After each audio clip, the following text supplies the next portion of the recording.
Hello friends, welcome everybody. तो आज हम म्यूचुअल फंड सीरीज़ 5A का मॉक टेस्ट लेंगे चैप्टर नंबर 10 से। ये चैप्टर को हमने 4 पार्ट में डिवाइड किया है, ABCD। तो आज हम पार्ट A से लेंगे मॉक टेस्ट।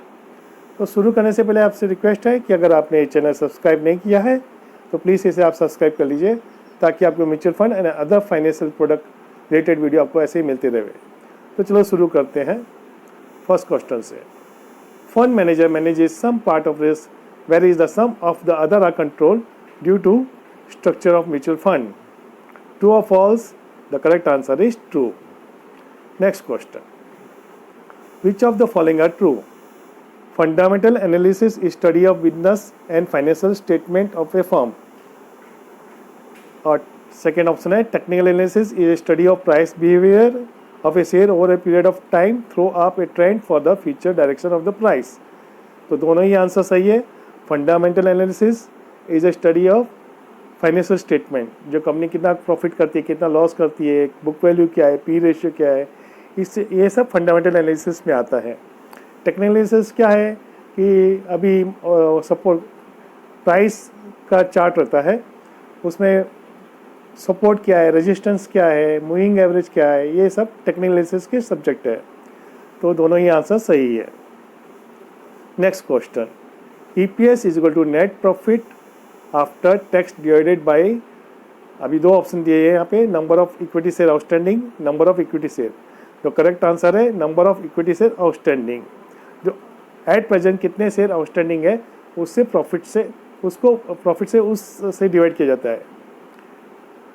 जब इश्यू आया तभी कितने शेयर, उससे कोई मायने नहीं रखता है। आज की तारीख में क्या शेयर आउटस्टैंडिंग है उससे जो नेट प्रॉफिट को डिवाइड करना होता है। Next option, if PEG ratio is less than 1 indicates, the option है the equity shares of the company are under valued, second equity shares of the company are over valued. The correct answer है equity shares of the company are under valued. PEG share मतलब P growth ratio, जो P ratio रहता है उससे growth ratio से divide करते हैं। For example company का कोई P रेशियो है, उसका EPS का ग्रोथ रेशियो क्या है उसे डिवाइड करेंगे तो एक फिगर आता है। अगर वो फिगर लेस देन 1 है तो इसका मतलब जो वो शेयर अंडर वैल्यूड है, अगर एक से ज़्यादा है तो ओवर वैल्यूड है। Next question, dash is consider as a parameter for a conservative investor looking to identify study and lower risk equity investment. यहाँ पे लो रिस्क इक्विटी इन्वेस्टमेंट पूछा गया है, तो यहाँ पे दो ऑप्शन दिए गए हैं, डिविडेंड यील्ड इक्विटी फंड या interest of the company NCD। जहाँ पे डिविडेंड आता है it is understood that is equity related है, तो यहाँ पे करेक्ट आंसर है dividend yield equity fund. Dividend yield जो फंड रहता है उसमें कंपैरेटिवली रिस्क थोड़ा कम रहता है कंपैरेटिवली तो अदर इक्विटी फंड में, क्योंकि जो डिविडेंड यील्ड इक्विटी फंड रहते हैं वो वैल्यू स्टॉक है, एक तरह वैल्यू स्टॉक है, वैल्यू स्ट्रेटेजी है वो, क्योंकि उसमें डिविडेंड ज़्यादा रहता है। बियर मार्केट में डिविडेंड यील्ड ज़्यादा रहता है। मैं एक आपको एग्जांपल देता हूँ कि अगर कोई कंपनी ने अच्छा डिविडेंड देती है, 10 रुपये फेस वैल्यू पे 20%, 30%, 40% डिविडेंड देती है, तो उसका डिविडेंड यील्ड, उसका शेयर की जब प्राइस है 50 या 100 से डिवाइड करेंगे तो उसका एक डिविडेंड यील्ड आता है। अभी हम आगे चलते हैं। Dividend yield tend to go down across stock in market dash market and rise in the dash market. अभी जैसे मैंने आपको पहले बताया था, तो इसका करेक्ट आंसर है जब बुल मार्केट रहता है तो डिविडेंड यील्ड कम हो जाता है, बियर मार्केट में डिविडेंड यील्ड बढ़ जाता है, क्योंकि हमको क्या करना होता है, डिविडेंड को करंट मार्केट से डिवाइड करना होता है, तो हमें डिविडेंड यील्ड मिलता है। Dividend yield is equal to dividend divide by current market price. अगर करंट मार्केट प्राइस जो नीचे का है डिनोमिनेटर, वो अगर करंट मार्केट प्राइस ज़्यादा रहेगा तो डिविडेंड यील्ड कम आएगा, और करंट मार्केट प्राइस अगर कम रहेगा और डिविडेंड वैसे ही कांस्टेंट है, पहले जितना दिया था अभी कंपनी ने वैसे ही दिया है, तो डिविडेंड यील्ड ज़्यादा आएगा। तो इसीलिए बियर मार्केट में डिविडेंड यील्ड ज़्यादा रहता है और बुल मार्केट में डिविडेंड यील्ड कम रहता है। Next question, growth investment style invest in the stock of a company that are likely to grow much faster than the market. True और false? इसका सही आंसर है ट्रू। जो ग्रोथ इन्वेस्टमेंट रहता है, ग्रोथ स्टाइल इन्वेस्टमेंट फंड रहते हैं, वो बहुत तेज़ी से चलते हैं बुल मार्केट में स्टार्टिंग में। Next question, value investment style is an approach picking up a stock which are price lower than interesting value based on fundamental analysis. True और फॉल्स? ट्रू। जो वैल्यू इन्वेस्टमेंट स्टाइल है उसमें जो fundamentally strong company है, जो अभी उसके interesting value से कम रेट में मिल रहे, तो वो स्टाइल से अगर स्टॉक को पिकअप किया जाता है तो उसे वैल्यू इन्वेस्टमेंट स्टाइल कहते हैं। Next question, in the initial phase of bull run dash stock delivery good return. जब मार्केट का पहला, जब बुल रन का पहला फेज रहता है, तो यहाँ पे दो ऑप्शन दिए हैं, वैल्यू ग्रोथ। तो यहाँ पे करेक्ट आंसर है ग्रोथ स्टॉक। जो ग्रोथ स्टॉक रहते हैं वो स्टार्टिंग में जैसी तेज़ी आती है, बुल रन स्टार्ट होता है, तो जो ग्रोथ स्टॉक होते हैं वो बहुत तेज़ी से चलते हैं। Next question, when the market heats up dash stock and up being safer. जब मार्केट एकदम हीट हो जाता है, तेज़ी के एकदम पिक पे आ जाता है, बुल रन एकदम टॉप पे हो जाता है, तो उस समय में वैल्यू स्टॉक है वो तभी सेफ हो जाता है, क्योंकि जो ग्रोथ स्टॉक है ऑलरेडी ओवर वैल्यूड हो चुका होता है। उस टाइम पे अगर ग्रोथ स्टॉक परचेस करेंगे तो प्रॉफिट मार्जिन कम रहता है और लॉस के चांसेस ज़्यादा रहते हैं।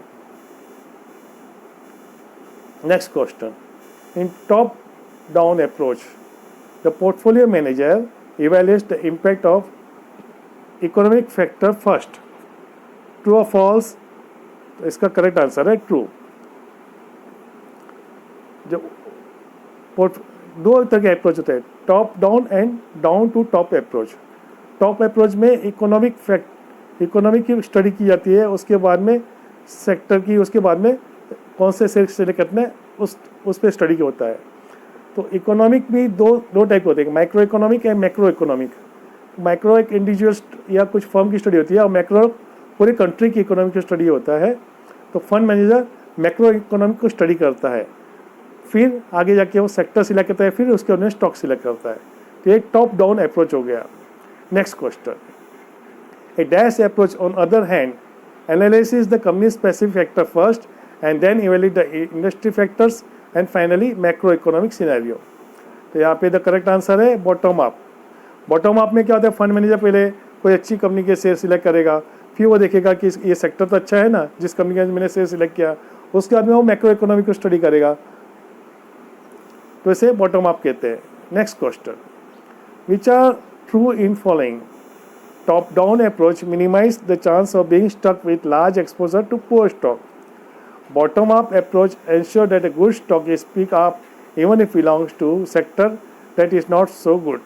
तो इसका दोनों ही आंसर सही है, दोनों में बेनिफिट है। टॉप डाउन अप्रोच में भी बेनिफिट है और बॉटम अप अप्रोच में भी बेनिफिट है, जैसे यहाँ पे बताया गया है।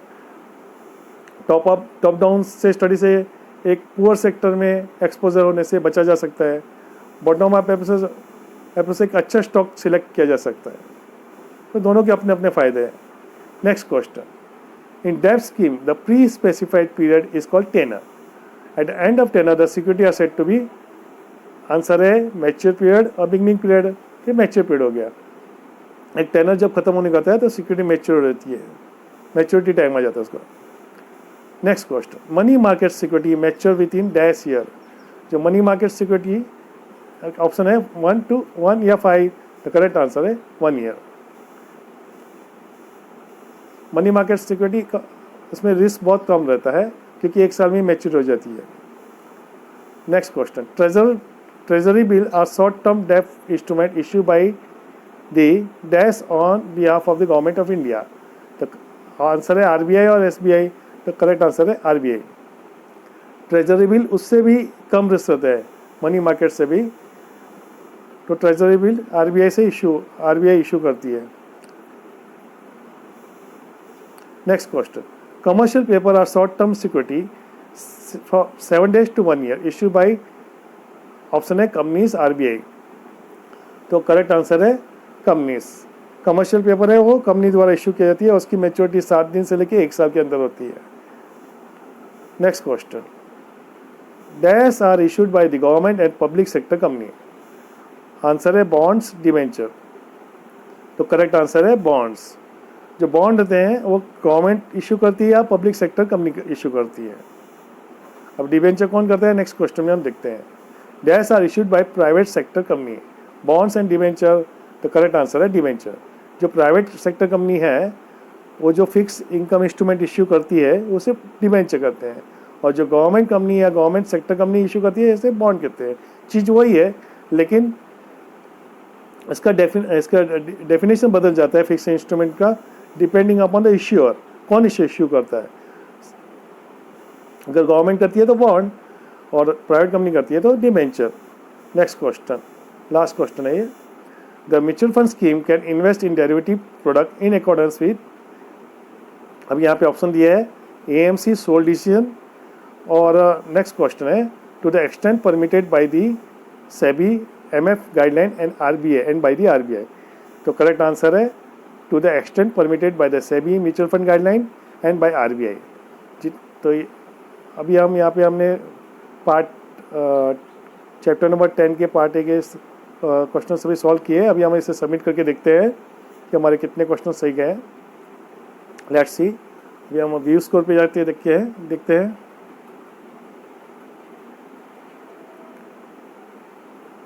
तो फ्रेंड्स हमारे सभी आंसर सही गए, 20 और 20।